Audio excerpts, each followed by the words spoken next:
My name is Maya.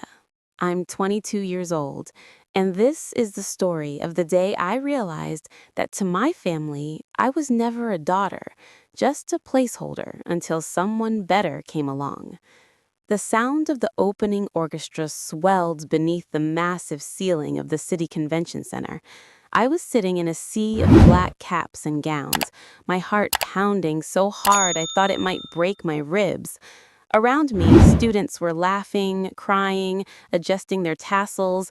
Parents were waving from the bleachers with handmade signs and bouquets of flowers so large they looked like they weighed more than the graduates holding them. I was alone. Well, not technically alone. I was surrounded by thousands of people. But in the row of seats reserved for the families of the graduates, two seats sat empty. I had been looking at them for the last 20 minutes, ever since they let us in.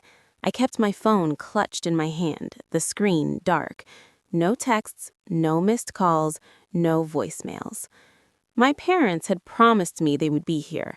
My mom had hugged me that morning, actually hugged me, which was rare, and whispered, "We're so proud of you, Maya. We wouldn't miss this for the world."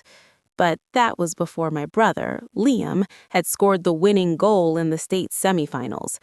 Liam is 2 years younger than me. He's the golden child, the one my parents never had to ask to do anything because everything he touched turned to gold. Star athlete, popular, handsome, charming. He could walk into a room and the air changed.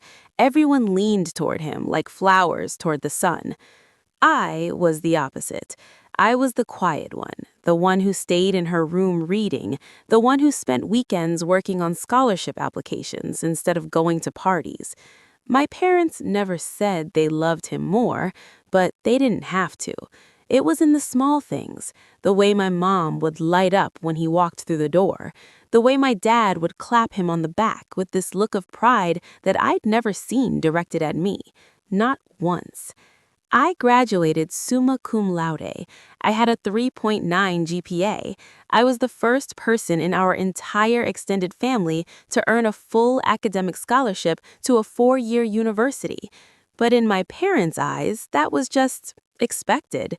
It was baseline. It was nothing worth celebrating. But a goal in a soccer game? That was front page news in our house. The ceremony began. The dean spoke. The provost spoke.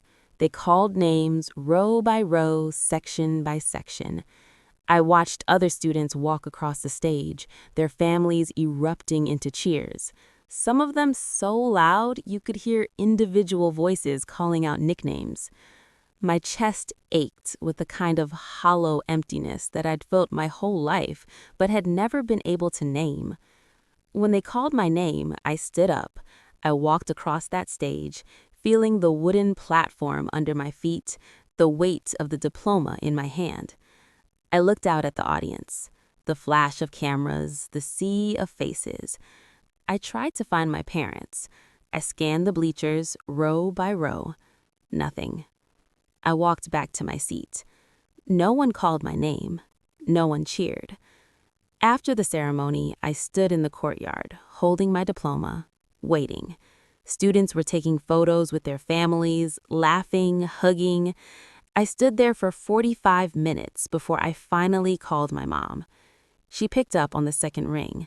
I could hear shouting in the background, people laughing, music playing. "Mom," I said, "where are you?" "Oh, sweetheart," she said, and she sounded distracted, almost annoyed.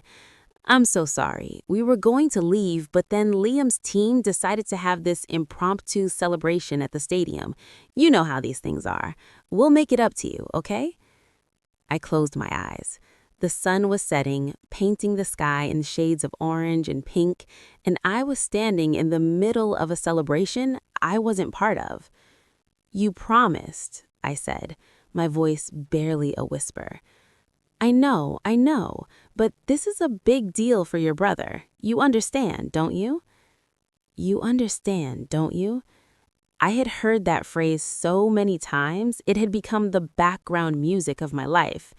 You understand that Liam needs new cleats. You understand that we can't make it to your parent-teacher conference. You understand that your college fund is going to Liam's summer sports camp. You understand, don't you? I understood.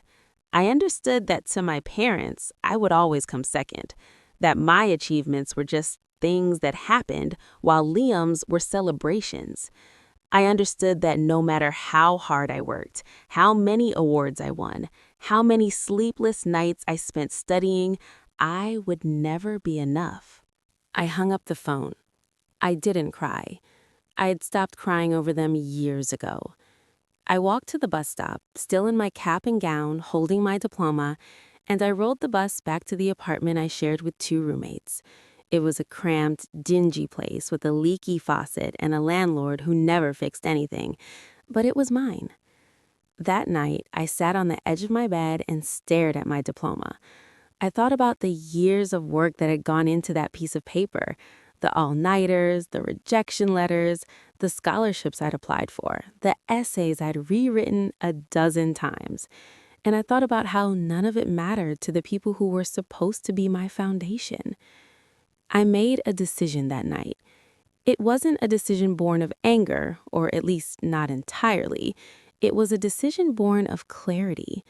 I realized that I had spent my whole life trying to earn love that was never going to come.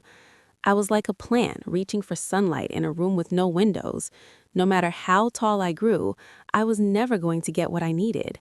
So I stopped reaching. I packed my bags, I moved to a new city, one 6 hours away, where no one knew me. I got a job, then a better job. I went to graduate school. I built a life. And for 6 months, I didn't call my parents. They didn't call me either. There was a brief text exchange on my birthday, a happy birthday, hope you're well, from my mom, to which I replied a simple, thank you. And that was it. I told myself I was free. I told myself I didn't need them, and for the most part, I believed it. But then, 6 months to the day after my graduation, something happened. Something that would change everything. It was a cold Tuesday in December. I was sitting in my office, a small windowless room in the marketing firm where I worked as a junior strategist, when my phone buzzed. It was a text from my mom. A photo. The photo was of my parents and Liam standing in front of a giant Christmas tree. They were all wearing matching, ugly sweaters. My dad had his arm around my mom. Liam was holding up a plaque. The caption read, "Your brother got Employee of the Month. We're so proud. Come home for Christmas? We miss you." I stared at the photo for a long time. I noticed the details. The new car in the driveway behind them, the fresh paint on the front door, the way my mom's hair was lighter. She'd been going to a salon. They looked happy. They looked like a family. And there, in the corner of the photo, I saw something that made my stomach drop. On the mantel behind them, there was a framed photo. It was from my graduation. Me, standing in my cap and gown, holding my diploma. I recognized the photo because it was the one I'd sent them as a courtesy after the ceremony, the one they'd never acknowledged. They had put it on the mantel, right next to Liam's soccer trophies. Something about that photo sent a jolt through me. It wasn't happiness, it wasn't relief, it was something colder, sharper. It was the realization that they thought putting a picture on a shelf was enough, that they could ignore me for 6 months, then send me a text with a photo of my brother's achievement and expect me to come running. I didn't respond. I put my phone down and tried to focus on work, but I couldn't. The image kept replaying in my mind. The matching sweaters, the plaque, the photo on the mantel, and that phrase, "We're so proud." I thought about my graduation. I thought about the empty seats. I thought about the bus ride home in my cap and gown, and I felt something I hadn't felt in a long time. Not sadness, not anger, but a cold, focused clarity. I had spent my whole life being the forgotten one, the one who was told, "You understand, don't you?" The one whose achievements were treated like background noise. And my parents had no idea. They had no idea that while they were celebrating Liam's goals and awards and Employee of the Month plaques, I had been building something they couldn't see. I picked up my phone again. I didn't text my mom back. Instead, I opened a folder on my phone, a folder I'd been adding to for months, almost without realizing it. It was a collection of photos, not selfies, not vacation pictures. They were photos of my life that they knew nothing about. There was a photo of me at a charity gala, standing next to the mayor of my new city. I had been volunteering at a homeless shelter, and the mayor had given me a community service award. No one had known about it. I hadn't posted it on social media. It was just for me. There was a photo of my new apartment, a beautiful one-bedroom with floor-to-ceiling windows and a view of the river. I had been promoted twice in 6 months. I was making more money than my parents combined. There was a photo of me at a publishing event holding a copy of a book I had co-authored. It was a guide for first-generation college students, something I'd written to help kids who, like me, had navigated the system alone. There was a photo of me on a beach in Mexico, a place I'd gone for a solo vacation because I realized I'd never celebrated anything in my life. And there was one more photo, the most important one. It was a photo of me in a courtroom, standing next to a young woman with tears in her eyes. She was the first client of a nonprofit I had founded, a nonprofit that provided free legal aid to students facing unfair academic disciplinary actions. The case had been covered in the local news. The photo showed me holding her hand, both of us smiling, a judge's gavel in the background. I looked at that photo and I thought, they have no idea. My parents thought I was struggling. They thought I was living in that cramped apartment, barely making ends meet. They had no idea that I had built an empire out of my own pain, that every time they had chosen Liam over me, I had channeled that rejection into fuel, that I had turned being invisible into being unstoppable. And now they were asking me to come home for Christmas, to sit around the tree in my childhood home, to watch them open presents, to listen to them talk about Liam's achievements while mine went unmentioned, to be the quiet daughter in the corner again. I thought about responding. I thought about typing out a long message, telling them how much they had hurt me, but I knew it wouldn't matter. They wouldn't understand. They had never understood. So instead, I made a different decision. I decided that I wasn't going to go home for Christmas, but I wasn't going to ignore them either. I was going to send them something that would say everything I had never been able to say. I was going to send them one photo. For the next week, I thought about that photo. What should it be? I had so many options. I could send the picture with the mirror. I could send the picture of my apartment. I could send the picture of my book. But none of those felt right. They were too celebratory. They would look like I was bragging, and I didn't want to brag. I wanted them to understand, not the success, the journey, not the destination, the distance. I wanted them to see the gap between the life they thought I was living and the life I had actually built. I wanted them to feel, even for a moment, what it felt like to be the one left behind. So I went through my photos again, and I found it, the perfect photo. It was a photo of me, taken by a friend at a charity event, standing in front of a massive whiteboard. On the whiteboard was a timeline, a detailed, color-coded timeline of my life over the past 6 months. It showed my promotions, my moves, my projects, my nonprofits, my travel, but at the very bottom, in small, neat handwriting, was a note. It said, "Days since my family chose my brother over me, 182. Days since I stopped waiting, 182. In the photo, I was pointing to that note. I had a small, quiet smile on my face, not triumphant, just content. I looked at that photo and I knew it was the one. It wasn't about showing off. It was about showing them who I really was. Not the quiet daughter they had forgotten, not the one who understood, the one who had stopped understanding and started building. I printed the photo. I put it in a plain white envelope. I addressed it to my parents' house, and on the back, in my neatest handwriting, I wrote one sentence. I stopped waiting for you to be proud of me, so I became proud of myself. I mailed it on a Thursday, standard post, no tracking. I didn't want to know when it arrived. I didn't want to watch for their reaction. I just wanted it to be there, waiting for them when they least expected it. Then I went back to my life. I worked, I volunteered, I wrote, I built, and I waited. 3 days after I mailed the photo, my phone started ringing. My mom called, then my dad, then my mom again, then Liam.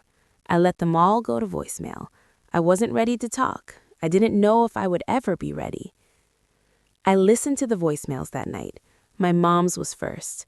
Her voice was shaky, almost frantic.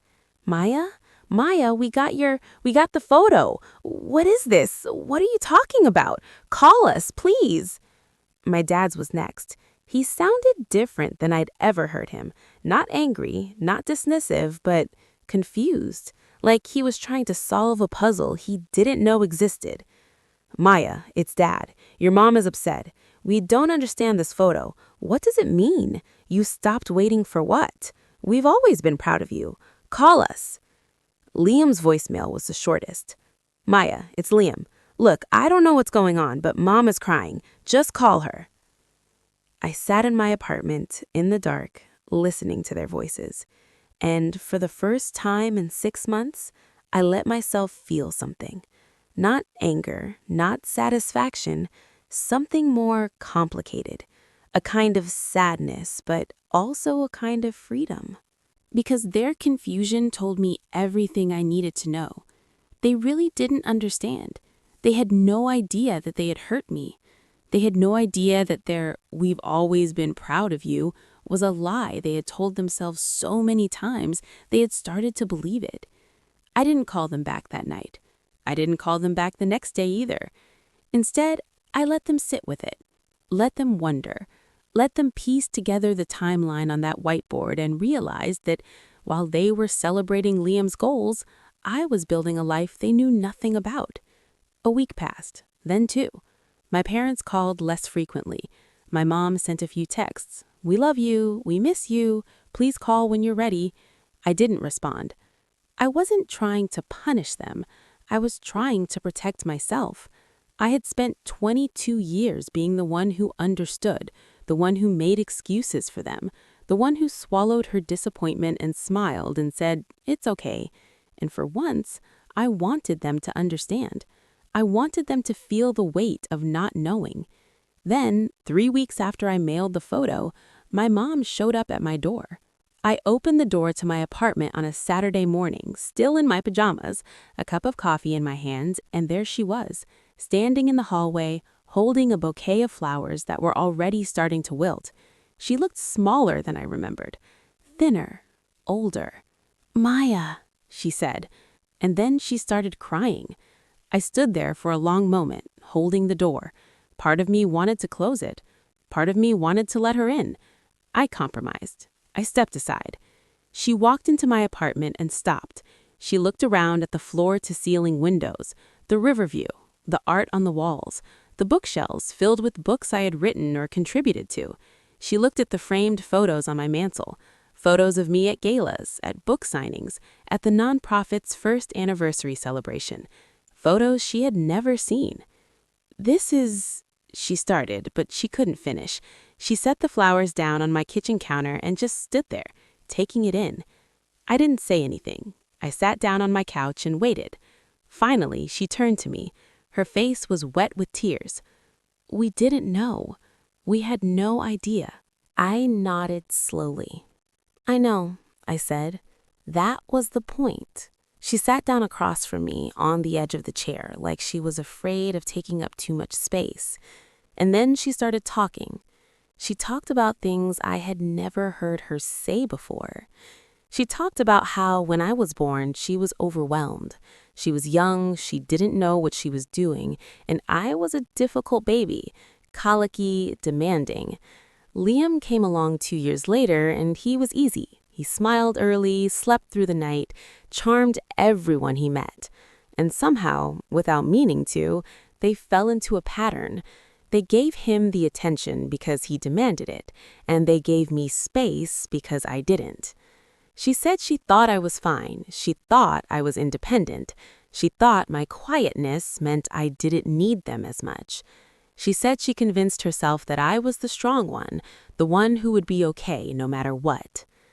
"We told ourselves you didn't need us," she said, her voice cracking, "and we used that to justify everything."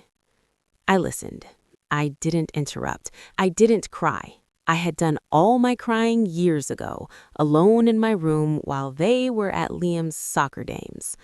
When she finished, I stood up. I walked over to my desk and picked up a folder. It was a folder I had put together years ago, back when I was still hoping they would see me. Inside were report cards, awards, acceptance letters, things I had shown them, things they had glanced at and then set aside. I handed her the folder. She opened it, and she started crying again. "Maya," she whispered, "I didn't know." "You did," I said. "I showed you. You just didn't look." That was the moment everything changed. Not because my mom cried, not because she apologized, but because for the first time in my life, I didn't say it's okay. I didn't make it easier for her. I didn't let her off the hook. I let her sit in the discomfort. I let her hold that folder and look at all the things she had missed. She stayed for 2 hours. We talked about things I had never talked about before. The parent-teacher conferences they skipped, the science fair they didn't attend, the scholarship announcement they forgot. I told her about the bus ride home from graduation. I told her about the empty seats. She listened. And for once, she didn't make excuses. She didn't say, "You understand." She just listened. When she left, she hugged me. It was the first time in years that a hug from her felt real, not performative, not rushed. She held me for a long time, and I felt something shift inside me. Not forgiveness, not yet, but maybe the possibility of it. After she left, I sat on my couch for a long time. I thought about the photo I had sent. I thought about the note on the whiteboard. I thought about the 182 days since I had stopped waiting. And I realized something. The revenge I had planned, the photo, the silence, the reveal, it hadn't been about hurting them. It had been about showing them. And maybe, in some small way, about showing myself that I didn't need their approval anymore. But the story wasn't over, because my dad hadn't come, and Liam hadn't come, and I knew that if I was going to truly move forward, I had to face them too. So 2 weeks later, I did something I never thought I would do. I went home. I didn't tell them I was coming. I just got in my car and drove the 6 hours back to the town I had left. I pulled up to my parents' house on a Sunday afternoon. The house looked the same blue shutters, the same oak tree in the front yard, the same cracked driveway, but everything felt different. I sat in my car for a few minutes looking at the house. Then I got out and walked up the front steps. I knocked. My dad opened the door. He looked shocked. Then his face crumpled, and I saw something I had never seen in his eyes before. Shame. "Maya," he said, and then he opened the door wider, and I stepped inside. The house smelled the same, like cinnamon and coffee. The living room looked the same too, except for one thing. On the mantel, next to Liam's trophies, was the photo I had sent, the one of me in front of the whiteboard. It was in a frame. My dad saw me looking at it. "We've been looking at that every day," he said quietly, "trying to understand." I turned to him. "Do you?" I asked. "Do you understand?" He didn't answer right away. He walked over to the couch and sat down heavily, like the weight of the question was too much to hold while standing. My mom came out of the kitchen, wiping her hands on a towel. She saw me and froze. Then she came and sat next to my dad. Liam wasn't there. He had moved out a few months ago into an apartment across town. I sat down across from them, and then I did something I had never done before. I told them everything. Not with anger, not with accusation, just with honesty. I told them what it felt like to be the one who was always asked to understand. I told them what it felt like to watch them light up for Liam while they looked at me with a kind of polite indifference. I told them about the times I had come home with good news, only to have it overshadowed by something Liam had done. I told them about my graduation. My mom was crying silently. My dad was staring at his hands. When I finished, there was a long silence. Then my dad spoke. "I was wrong," he said. "We were wrong. I don't have an excuse. I don't have a reason. I got comfortable. I got used to thinking of you as the one who didn't need anything, and I let that become the truth, even though it wasn't true." He looked up at me. "I'm sorry, Maya. I'm sorry I wasn't there." I nodded. I didn't say it was okay, because it wasn't, but I didn't say it wasn't okay either. I just let his words sit in the air between us. We talked for hours. We talked about things I had buried so deep I thought I'd never dig them up. We talked about the past, but we also talked about the future. I told them about my life, the real one, the one they hadn't seen. I told them about my nonprofit, my book, my work. I told them about the woman I had become. And for the first time, they listened. Really listened. When I left that evening, the sun was setting. It was the same time of day I had left my graduation 6 months ago, riding the bus home alone. But this time, I was driving away in a car I had bought myself, heading to a life I had built myself. And behind me, for the first time, were 2 people who finally saw me. But the story doesn't end there, because the person I still needed to face was Liam. A few days after my visit, Liam called me. I almost didn't answer, but I did. "Maya," he said, and then he was quiet for a moment. "I saw the photo." "I figured," I said. "I didn't know," he said, and I could hear something in his voice I hadn't heard before. Not guilt exactly, but something close. "I know you didn't," I said, "but that's the problem. None of you knew. You were all so focused on your own world that you never saw mine." He was quiet again. Then he said, "Mom and Dad told me about your graduation, about the bus ride. I didn't know that happened." I closed my eyes. "You were at your celebration," I said. "You didn't even think to ask where I was."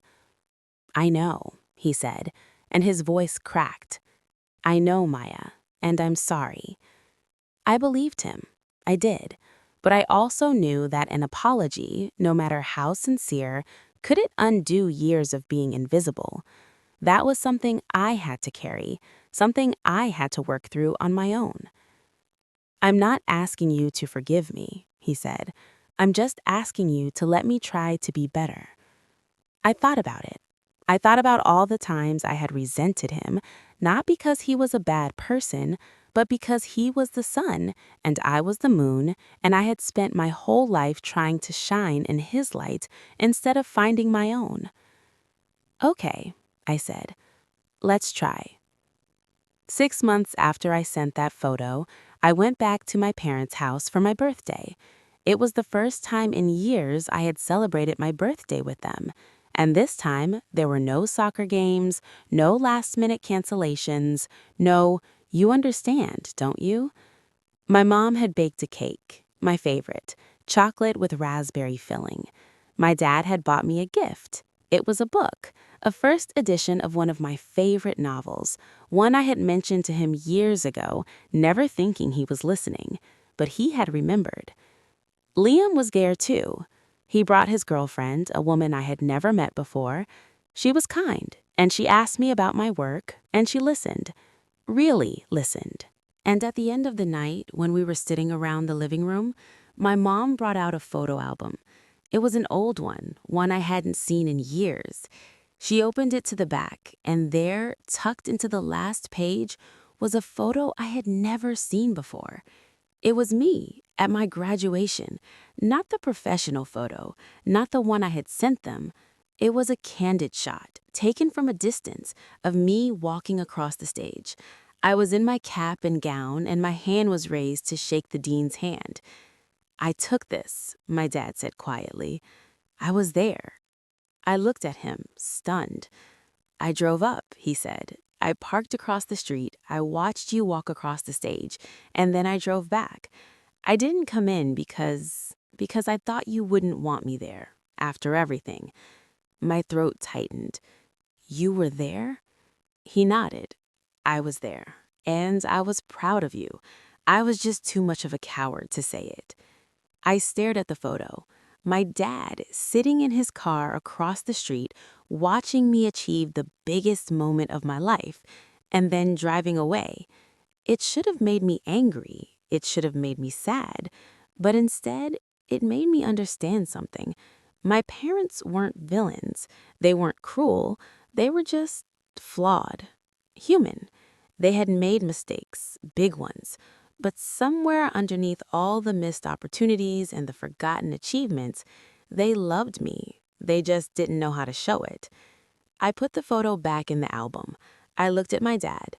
"You should have come in," I said. He nodded, his eyes wet. "I know."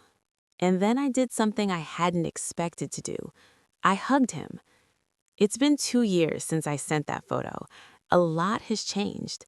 My nonprofit has grown. We've helped over 500 students navigate academic challenges.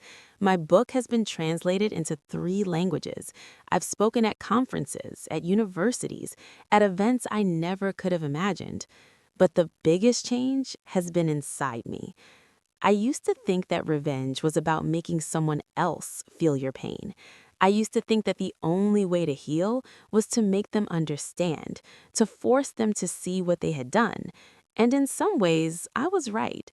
They needed to understand. I needed them to see. But what I didn't realize was that the photo, the one I sent, wasn't just for them. It was for me. It was me telling myself for the first time in my life that I was enough, that I didn't need their approval to be proud of who I was, that I could build a life so full, so rich, so undeniable that even they couldn't ignore it. My relationship with my parents isn't perfect. It never will be. There are still moments when the old patterns try to resurface, when my mom calls to talk about Liam's latest achievement, when my dad forgets to ask about my work. But now I don't shrink. I don't say, "You understand, don't you?" I say, "Actually, I'd like to tell you about what I've been doing." And they listen. Liam and I are closer now than we've ever been. He's still the golden child. He'll probably always be. But now he sees me. He asks about my life. He shows up to my events. He's become someone I can talk to, someone I can lean on. But the most important relationship I've rebuilt is with myself. The version of me who rode the bus home from graduation in her cap and gown, clutching her diploma, feeling like she was invisible. She's not invisible anymore. She's the one who built an empire out of her pain. She's the one who stopped waiting and started living. And that, I've realized, is the real revenge. Not making them hurt, not rubbing my success in their faces, but becoming so completely, unapologetically myself that I no longer need their validation to know my worth. I still have the photo, the one I sent. It's in a frame on my desk, right next to my computer. I look at it sometimes, when I'm feeling uncertain, when the old doubts creep back in, and I remember the girl who wrote those words on the whiteboard. Days since my family chose my brother over me, 182. Days since I stopped waiting, 182. She wasn't angry when she wrote that. She was free. So what's the lesson in all of this? I think it's this. The people who are supposed to love us the most can sometimes hurt us the deepest. Not because they're evil, but because they're human. They make mistakes. They take us for granted. They see what they want to see, not what's actually there. And for a long time, I let that define me. I let their neglect become my narrative. I told myself I wasn't worth celebrating because they didn't celebrate me. I told myself I was invisible because they didn't see me. But here's what I learned. You can't wait for someone else to see your light. You have to shine it yourself. You have to build a life so bright that it illuminates everything they missed. Not to prove them wrong, but to prove yourself right. My revenge wasn't the photo. My revenge was the life I built after I stopped waiting for them to notice me. My revenge was becoming someone I was proud of, with or without their approval. And in the end, that's the only kind of revenge that matters. The kind that doesn't destroy, it builds. The kind that doesn't seek to hurt, but to heal. The kind that lets you look at the people who broke you and say, I'm not broken anymore.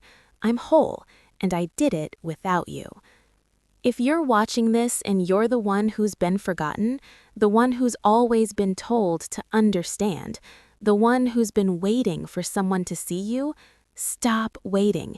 Build your own life. Create your own celebrations. Take that photo, whatever it is, and send it to yourself, because you are worth celebrating. You always have been. My name's Maya. I'm 24 years old now, and this was the story of how I stopped waiting for my family to choose me and chose myself instead.